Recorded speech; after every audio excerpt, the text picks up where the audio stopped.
Bold. Bizarre. Terrifying. Rock Hudson, in an astonishing change of pace, stars in Seconds. One of the most depressing science fiction films ever made, perhaps because its premise seems credible, and one of the most provocative. If you don't detest this film, then chances are you'll greatly admire it. It does have an enormous cult following, despite being difficult to see. John Randolph is a bored, middle-aged businessman who lives with his uncommunicative wife in the New York suburbs.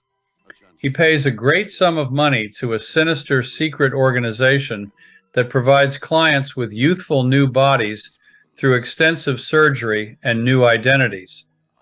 After the operation, Rock Hudson plays the character.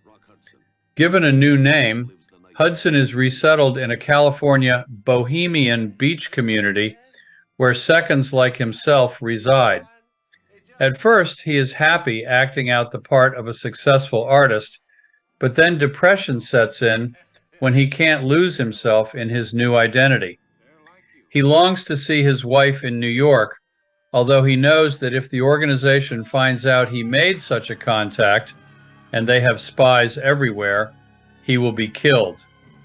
Suspense builds along with Hudson's paranoia that he's being watched at all times, and the organization realizes that he is a failure. He should have known that the experiment was doomed. The head of the organization is an old man, Will Geer. Anyway, a boring man in one life will be boring and without purpose if given a second chance. The acting in the film is first-rate. Randolph is particularly effective, and John Frankenheimer's direction seems appropriately audacious, if overly self-indulgent. And Louis John Carlino's script is an improvement on David Ely's erratic novel. For one thing, he provides Hudson with a love interest, Salome Jens. But the star of this film is cameraman James Wong Howe, who used black and white photography and assorted lenses to create the most sinister, surreal, paranoid atmosphere the genre had ever known.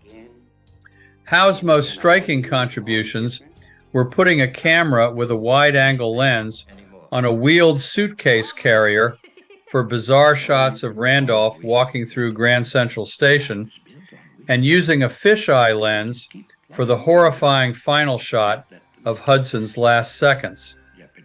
For the original operation sequence, Howe included a segment of a real nose operation. Ironically, Howe didn't like working with Frankenheimer, who insisted on handheld and zoom shots without specific reasons. An unusual film. Jerry Goldsmith wrote the music. Also with Jeff Corey, Richard Anderson, Murray Hamilton.